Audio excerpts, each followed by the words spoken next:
C'est un soulagement pour les parents des plus petits. Ce dimanche, la majeure partie des crèches et jardins d'enfants ont rouvert leurs portes.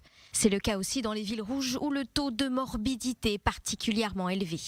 Toutefois, les crèches supervisées qui ont demandé un temps de préparation supplémentaire devraient rouvrir lundi ou mardi. Après 4 semaines de fermeture, les entreprises du secteur privé peuvent reprendre leurs activités à condition de ne pas recevoir de clientèle. Et bonne nouvelle aussi pour les restaurateurs, ils peuvent désormais offrir des services de plats à emporter. Côté transport, les Israéliens ont la possibilité de circuler au-delà de 1 km de leur domicile, excepté pour les localités définies comme rouges.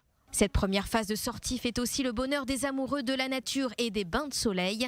Les plages et parcs nationaux sont rouverts depuis ce matin. Enfin, les prières au Kotel et au mont du Temple sont désormais possibles, à condition de respecter le système de capsules mis en place. L'assouplissement de ces règles, en vigueur depuis le 18 septembre, a été approuvé jeudi par le gouvernement, sous réserve que les nouveaux cas ne dépassent pas 2000 par jour. Au cours des dernières 24 heures, sur 15 000 tests effectués, moins de 400 nouvelles personnes ont été diagnostiquées positives, soit un taux de positivité de 2,8%. Des chiffres du ministère de la Santé qui confirment la tendance à la baisse du taux de contamination. Mais le Premier ministre Benyamin Netanyahou l'a dit et répété, si le taux d'infection augmente, le pays sera contraint d'imposer de nouvelles restrictions.